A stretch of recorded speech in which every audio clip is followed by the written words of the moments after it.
Question आपको JEE advance में 2023 में, मतलब 1 जून 2023 में, अब से कोई 1 महीना 5 दिन पहले ये क्वेश्चन जेई एडवांस में पूछा गया था।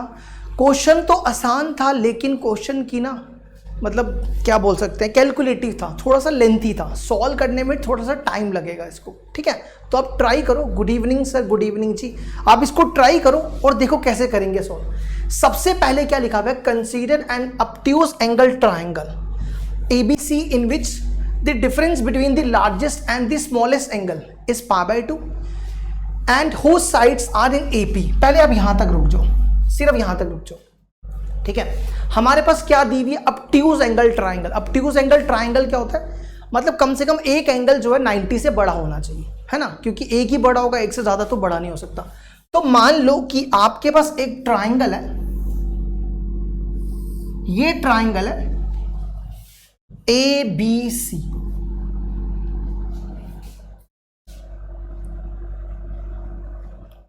ये आपके पास क्या दी हुई है, एक ट्राइंगल है ABC। अब सबसे पहले क्या बोला है, इसके जो तीनों एंगल्स हैं, सॉरी एंगल्स की साइड्स, इसकी तीनों साइड जो है ना वो AP में है। मतलब A के सामने वाली साइड A, B के सामने वाली साइड B, C के सामने वाली साइड C, ये तीनों साइड्स AP में दी हुई है,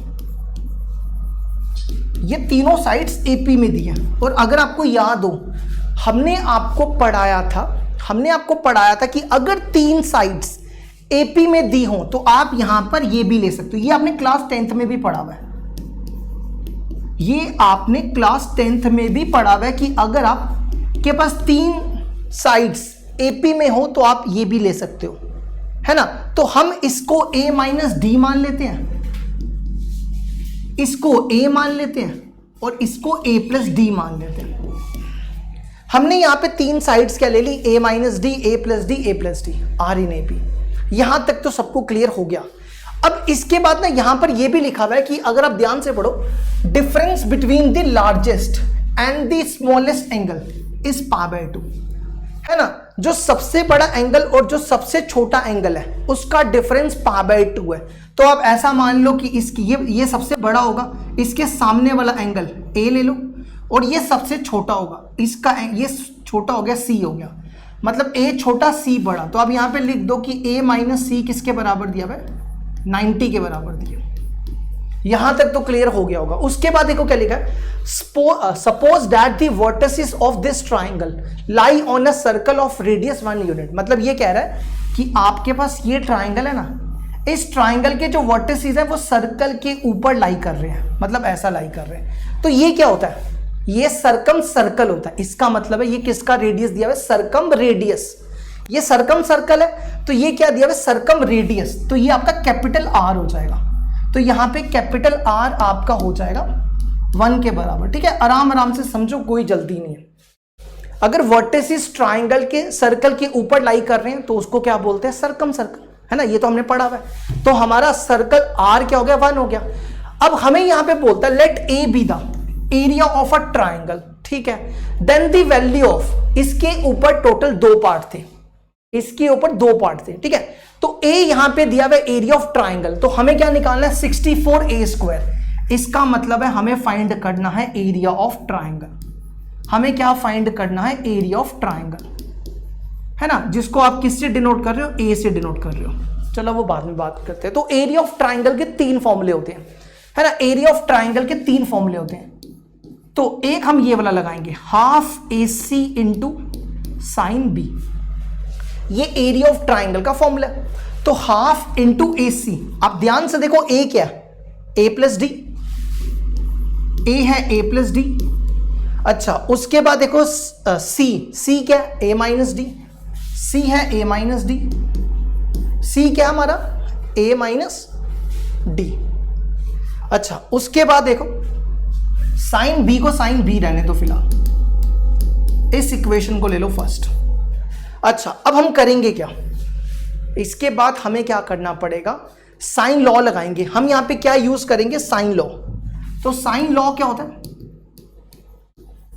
साइन लॉ होता है A बाय, देखो A by sine A equal to B by sine B equal to C by sine C, और ये किसके बराबर होता है? ये बराबर होता है 2r के। किसके बराबर होता है? ये बराबर होता है 2r के, है ना। तो यहां पे a क्या है? यहां पे a है a प्लस डी, तो ये बनेगा a प्लस डी। क्या बनेगा? a plus D upon sine A. फिर उसके बाद क्या होता है? b by sine B, b यहां पे a है, a बाय साइन बी, और इक्वल टू क्या होता है? c by sine C, c यहां पे a माइनस डी है, तो a minus D upon sine C, और किसके बराबर दिया? 2r के बराबर, 2r है ना, 2r। r कितना है? r आपका 1 है, तो 2 इंटू 1 2 हो जाएगा, तो ये 2 हो गया। यहां तक तो क्लियर हो जाना चाहिए। अच्छा, हमें यहां पे चाहिए साइन b की वैल्यू, तो क्यों ना हम इसको कंपेयर करके साइन b की वैल्यू निकाल लें, है ना। अगर हम इसको कंपेयर करें, a by sine b equal to 2, तो यहां से साइन b कितना हो जाएगा? साइन b हो जाएगा a बाई 2, तो अब साइन b की जगह यहां पर लिख दो a बाई 2। यहां तक तो आप सबको क्लियर हो जाना चाहिए, है ना। इसका मतलब है हमें इसको सॉल्व कर लो। इसको अगर आप सॉल्व करोगे तो ये क्या बन जाएगा? a, पहले तो लिखो ये a बाई 4 हो जाएगा, ये बनेगा a plus B a minus B, ये बन जाएगा a square minus D square. इस इक्वेशन को ले लो फर्स्ट। इसका मतलब है आपको वैल्यू चाहिए a और d की। अगर आप a और d की वैल्यू निकाल लेते हो तो ये क्वेश्चन तो इधर ही खत्म हो जाएगा, है ना। अब a और d की वैल्यू कैसे निकालेंगे? आप ध्यान देना, a और d की वैल्यू निकालने के लिए आप क्या करो, आपके पास ये कंडीशन दी है ना, फिलहाल पहले हम इसको यूज करते हैं। हम इसको यूज करने जा रहे हैं। यहां पर देखो क्या है, a माइनस सी। अब c को यहां ले आओ, a कितना हो जाएगा? 90 प्लस सी, है ना। हमने क्या किया, c को यहां ले आए। आप दोनों तरफ साइन लगाओ। अगर आप दोनों तरफ साइन लगाओगे तो ये क्या बन जाएगा? साइन 90 प्लस सी, तो ये बन जाएगा sine a equal to sine 90 plus theta cos theta. अब देखो, साइन a की वैल्यू यहां से निकाली जा सकती है और यहां से साइन c की वैल्यू निकाली जा सकती है। अब ध्यान से सुनना, ध्यान से, यहां से साइन a की वैल्यू निकाली जा सकती है अगर आप इसको कंपेयर करो, और यहां से साइन c की वैल्यू निकाली जा सकती है, लेकिन यहां पे cos c है, तो आप पहले cos को साइन में कन्वर्ट कर लो। देखो हम क्या बोल रहे हैं, हम आपको ये बोल रहे हैं कि आपके पास दिया हुआ sine a equal to cos C. अगर हम cos c को लिख दें √1 माइनस साइन स्क्वायर सी तो चलेगा? अरे देखो ना, ऐसा है ना, sine square theta plus cos square theta which is equal to 1, यही होता है ना। तो साइन को यहां ले जाओ और cos square theta equal to 1 minus sine square theta, और स्क्वायर को यहां ले आओ तो रूट हो जाएगा। ठीक है, इसी से किया। अब दोनों तरफ स्क्वायरिंग कर लो। Sine square equal to 1 plus 1 minus sine square C, sine square C को यहां ले आओ, तो sine square A plus sine square C which is equal to 1। अब हमें क्या करना पड़ेगा, साइन ए की वैल्यू निकालनी है। ध्यान से देखना, अगर आप इसको कंपेयर करो, क्या बनेगा? a plus D upon sine A equal to 2, तो a plus D upon 2 equal to sine A हो जाएगा, है ना। तो आप यहां पे लिखो a प्लस डी अपॉन 2 का होल स्क्वायर, और सिमिलरली साइन c की वैल्यू, अगर आप इसको कंपेयर करोगे तो साइन c की वैल्यू कितनी हो जाएगी? साइन c की वैल्यू हो जाएगी a माइनस डी बाई 2, आप चेक कर सकते हो। तो साइन c की वैल्यू हो जाएगी a माइनस डी बाई 2 का होल स्क्वायर। देखो, अगर आप स्क्वायर करोगे 2 का स्क्वायर 4 हो जाएगा, दोनों का 4 यहां ले आओ, तो ये बनेगा आपके पास a प्लस डी का whole square plus a minus D का whole square which is equal to 4। देखो ना ध्यान से, ये 2 का स्क्वायर 4 हो जाएगा, 4 हो जाएगा, 4 को हम यहां ले आए। अगर आप इसको सॉल्व करोगे, सॉल्व करके बनेगा 2a square plus 2d square equal to 4, है ना। देखो ना, अगर आप यहां पे a प्लस बी का होल स्क्वायर लगाते हो, a प्लस बी का होल स्क्वायर लगाओगे तो बनेगा a square plus D square plus 2ad, और अगर आप यहां पे a माइनस बी का होल स्क्वायर लगाते हो, ये बनेगा a square plus B square minus 2ad which is equal to 4। ये 2ad cancel, A square plus A square 2a square, D square plus D square 2d square, है ना, यही लिखा है। और यहां से आप क्या करो, 2 2 कैंसिल कर दो, A square plus D square equal to 4, यहां से डी स्क्वायर कितना हो जाएगा 4 माइनस ए स्क्वायर, है ना। अगर आप ध्यान से देखो, आपको निकालना था, आपको क्या निकालना है, ट्राइंगल का एरिया। ट्राइंगल का एरिया निकालने के लिए आपको ए और डी चाहिए, ए और डी चाहिए, लेकिन अभी आपके पास सिर्फ एक ही इक्वेशन बनी है ना। अगर आप ध्यान से देखो, आपके पास सिर्फ एक ही इक्वेशन बनी है, तो आपको एक इक्वेशन और बनानी पड़ेगी। तो ऐसा क्या किया जाए जिससे दूसरी इक्वेशन बन जाए, है ना। तो कुछ बच्चे यहां पे भी अटके थे। अब देखो, दूसरी इक्वेशन में क्या करना था, दूसरी इक्वेशन में आप क्या करोगे, अगर हम कोसाइन लॉ यूज करें तो ज्यादा बेटर नहीं रहेगा, हम कोसाइन लॉ यूज करेंगे। देखो, हम यहां पे क्या यूज करेंगे, कोसाइन लॉ। अब ये कोसाइन लॉ क्या होता है, कोसाइन लॉ होता है cos b equal to A square plus C square minus B square upon में 2ac, है ना। अगर आप ध्यान से देखो, अगर आप इसको कंपेयर करो, इसको और इसको कंपेयर करो, क्या बनेगा, a by sine b equal to 2, तो साइन b क्या हो जाएगा, sine b equal to a by 2, है ना। तो अगर हम इसको साइन में कन्वर्ट कर दें तो हमारे पास साइन b की वैल्यू तो है, तो हम इसको साइन में कन्वर्ट कर देते हैं, ये बनेगा 1 minus sine square b equal to a square, a की वैल्यू ध्यान से देख लो, a की value a plus D, b की वैल्यू a, c की value a minus D, a b c की वैल्यू हम यहां रिप्लेस करने जा रहे हैं। a की वैल्यू कितनी है, a प्लस डी, c की value a minus D, b की वैल्यू a स्क्वायर, a की value a plus D, c की वैल्यू a माइनस डी। और अब ध्यान से देखना, साइन b की जगह हम लिख रहे हैं a बाई 2, साइन b की जगह हम क्या लिखेंगे, a बाई 2, तो ये बनेगा साइन b की जगह a बाई 2 का square which is equal to a plus D का whole square, a minus D का होल स्क्वायर। ध्यान से देखो, a प्लस डी का whole square, a minus b का होल स्क्वायर। अगर हम इसको 4 लिख दें चलेगा, हम इसको 4 लिख रहे हैं, 4 माइनस a स्क्वायर अपॉन में 2 इंटू, इसको सॉल्व करोगे कितना होगा, a plus B, a minus B which is a square minus B square. ठीक है, दोनों तरफ स्क्वायरिंग कर दो, स्क्वायरिंग बोथ साइड, इसका रूट कैंसिल हो जाएगा, इसका रूट कैंसिल हो जाएगा, लेकिन आप इसका एलसीएम ले लेना, 4 एलसीएम में आ जाएगा, 2 का स्क्वायर 4 माइनस a स्क्वायर हो जाएगा। और जब यहां स्क्वायरिंग करोगे तो 4 माइनस a स्क्वायर का होल स्क्वायर, 2 का square 4, a square minus D square का whole square.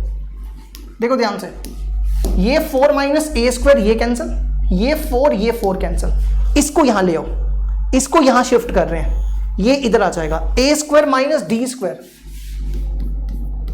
a square minus D square का whole square equal to 4 minus a square. हमारे पास d स्क्वायर की वैल्यू है, d स्क्वायर की वैल्यू 4 माइनस a स्क्वायर, ये value replace करो यहां पर, d स्क्वायर की जगह क्या लिखो, d स्क्वायर की जगह लिखो आप 4 माइनस a स्क्वायर का whole square, 4 minus a square. आप इसको सॉल्व करो, कितना बनेगा, इसकी ब्रैकेट खोलोगे ये प्लस हो जाएंगे, 2a स्क्वायर माइनस 4 का whole square equal to 4 minus a square. एक सेकेंड रुकना, यहां ठीक करना, यहां पे 2 आएगा। देखो 2 कॉमन निकाला तो 2 कॉमन निकालने पे कैंसिल हो गया था, ठीक है, 2 लिखना, यहां पर 2 था, 2 यहां पे 2 था। अब यहां पे a माइनस बी का होल स्क्वायर लगाओ, ये बनेगा a square plus B square minus 2ab, 8a square equal to 4 minus a square, ये और ये कैंसिल, इसको यहां ले आओ, ये इससे माइनस होके 7 हो जाएगा, 4a4 equal to 7a square. देखो ध्यान से, ये a स्क्वायर और ये कैंसिल, तो यहां से क्या आ जाएगा, a स्क्वायर इक्वल टू 7/4, तो d कितना हो जाएगा, d स्क्वायर इक्वल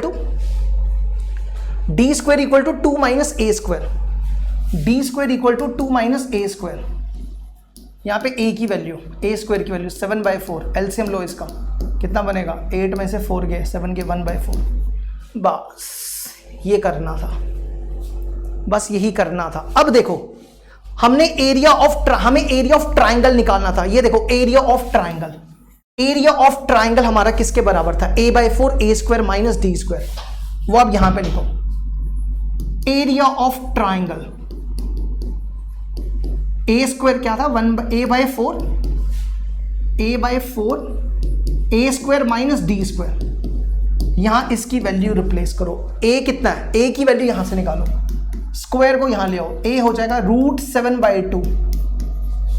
इस 4 को पहले लिखो, a कितना हो गया, √7/2 into a square minus d square. देखो ये a स्क्वायर है, ये d स्क्वायर है, दोनों को माइनस करो, 7/4 माइनस 1/4 कितना हो जाएगा, 6/4, 3/2, चेक कर सकते हो 3/2। ये बनेगा 3√7 अपॉन 8 2 16, है ना। ये क्या निकल गया हमारा, एरिया ऑफ ट्राइंगल। ये निकल गया एरिया ऑफ ट्राइंगल, लेकिन आपको निकालना क्या था, 64a स्क्वायर। आपको क्या निकालना था, 64a स्क्वायर। और a यहां पे क्या है, a यहां पे एरिया ऑफ ट्राइंगल है। देखो let a be the area of triangle, तो एरिया ऑफ ट्राइंगल हमारा ये है, तो 64 into area of triangle 3√7 upon 16 का होल स्क्वायर। 16 को 4 से, 4 3 12 इंटू √7 का होल स्क्वायर। 12 का स्क्वायर 144, 144 को 7 से मल्टीप्लाई करो, कितना आएगा, 144 को 7 से मल्टीप्लाई करने पे आएगा 1008। तो ये आपका आंसर था। आप चेक कर सकते हो अपनी आंसर की में, इसका आंसर था 1008। ये इसका एक पार्ट था। एक और पार्ट आया था, दूसरा पार्ट देखो क्या पूछा था। दूसरे पार्ट में पूछा था क्वेश्चन नंबर 10, इसके ऊपर एक और पार्ट था। Then the inradius of the triangle, हमें यहां पे पूछा था कि इसका इन रेडियस क्या होगा। इन रेडियस क्या होता है, स्मॉल r से डिनोट करते हैं। इसका फॉर्मूला होता है डेल्टा बाय एस। इसका फॉर्मूला क्या होता है, डेल्टा बाय एस, ठीक है। और डेल्टा क्या होता है, डेल्टा होता है एरिया ऑफ ट्राइंगल। डेल्टा क्या होता है यहां पे, एरिया ऑफ ट्राइंगल। तो एरिया ऑफ ट्राइंगल तो हमने निकाला है। एरिया ऑफ ट्राइंगल देखो कितना आया था, area of triangle 3√7/16। Area of triangle कितना है, 3√7/16। एस क्या होता है, एस होता है सेमी पेरीमीटर। एस क्या होता है, सेमी पेरीमीटर, मतलब a + b + c/2, ये एस होता है। तो आप ध्यान से देखना, यहां पे जो a b c था, ये a था, ये b था, ये c था। ध्यान से देख लो, a b c। कल ये चैप्टर कंप्लीट हो जाएगा, उसके बाद 2 दिन लगेंगे हाइट एंड डिस्टेंस को, ठीक है। 2 दिन करवाएंगे हाइट एंड डिस्टेंस, मंडे तक हमारा ट्रिग्नोमेट्री पूरा खत्म हो जाएगा। ट्यूसडे से हम कराएंगे क्वाड्रेटिक इक्वेशन शुरू, ठीक है। मंडे तक ये कल चैप्टर कंप्लीट, सैटरडे और मंडे हाइट एंड डिस्टेंस, और उसके बाद आपका स्टार्ट हो जाएगा क्वाड्रेटिक इक्वेशन, ठीक है। तो कल का दिन बस और करना है इस चैप्टर को। तो ये a है, ये b है, ये c है, तो आप याद रख लो वैल्यू। देखो a कितना है, a है हमारा a + d, b था a, c था a - d, और अपॉन में 2। आप सॉल्व करोगे कितना आ जाएगा, चेक करो, 3a/2 कितना हो जाएगा, 3a/2, है ना। ये 3 गया, ये 2 गया, तो ये बनेगा √7/8a। √7/8a। और a की वैल्यू कितनी थी, a देखो कितना है, a हमने कहाँ निकाला था, ये देखो a कितना है, √7/2, a है √7/2, तो ये आ जाएगा सॉल्व करने पे 1/4। कितना आ गया, 1/4। जो आंसर की है उसमें आंसर है, जो आंसर की दी हुई है। अगर आप 1 को 4 से डिवाइड करोगे तो आंसर की में दिया हुआ 0.25, आप चेक कर सकते हो, 0.25 हो गया हमारा आंसर। लो जी, ये हो गया हमारा क्वेश्चन।